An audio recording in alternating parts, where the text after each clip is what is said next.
Is this guy right here a card-carrying passport bro? Some folks are gonna make that claim, but it really depends on your definition of passport bro, because for MotoGP and motorcycle racing, it means something different than you probably think it does. But before I get into the nitty-gritty details, if you could do me a favor and like, follow, share, mash all the buttons so you get all the motorcycle content and MotoGP content that you can possibly handle. So what defines a passport bro? Well, in the world of motorcycle racing, a passport bro is someone who has their seat in the World Championship paddock because of the particular passport they hold. Nowadays, this mostly comes up with Spanish and Italian riders because there are a lot of them in the MotoGP paddock. And a pack of them are directly linked to maybe the greatest Italian motorcycle racer of all time, which is why they're there, right? Because they hold an Italian passport. It couldn't be because they were also supremely talented.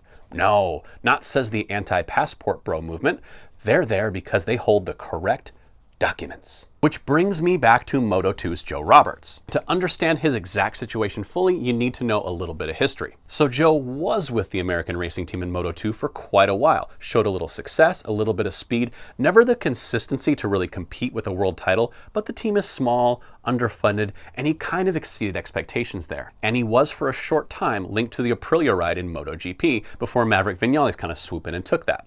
Now, what's out there in the ether is that Joe didn't think the Aprilia was a strong enough motorcycle for him to make the jump to MotoGP, and instead opted to go to Italtrans in Moto2, who had just won the world title with Enea Bastianini. So we were expecting big things from Joe going to that team, and it never materialized. His only highlights there really were a mayhem, rain-filled, chaotic weekend in Portimao that he ends up winning out of nowhere, and a podium in India last year. It was pretty clear he wasn't going to stick around at Italtrans. So where does he go? He moves back to American racing.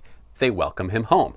Remember, he's got the friendly passport. Now that he's back, he's showing a little bit of that old Joe Roberts form. I mean, he's on the podium 2 races into the new season. Now, I don't think anyone really expects Joe to fight for a title. Not saying he can't, but the expectations really aren't there.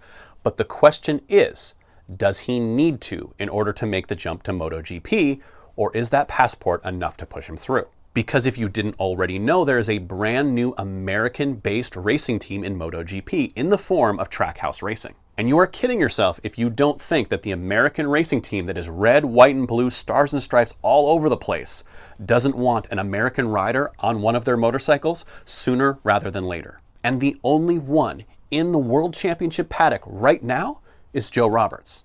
I know what you're thinking. All Joe needs is that American passport. They stamped that thing on his way out of Moto2 and he's heading to MotoGP. Here's where the argument falls apart just a little bit. Because as much as certain riders are shown preference for their nationality, no one wants an American rider, an Italian rider, a Spanish rider, or a Japanese rider on their team, even if they're an extreme homer, if they're riding around in last place. While I don't think that Joe Roberts has to win the Moto2 title in order to secure that seat with Trackhouse Racing in MotoGP, he has to show speed. He has to show consistency. He has to be on the podium. I mean, I think he has to finish top 5 or top 6 in the championship. So is the bar set slightly lower for some riders based on their nationality?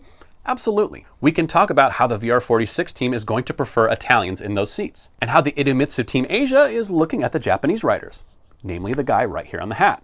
And yes, Trackhouse is going to be looking to fill one of their seats with an American rider, but I am going to belabor this point over and over again. You don't get into the MotoGP paddock unless you are supremely talented at riding a motorcycle.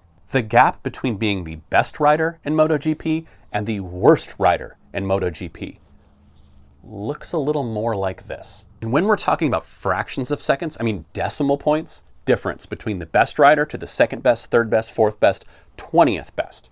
Sometimes it is going to be your nationality that takes you from sitting on the fence to sitting on the bike. And I don't think it's really fair to call any of these riders a passport bro until they prove beyond a shadow of a doubt that they don't belong there.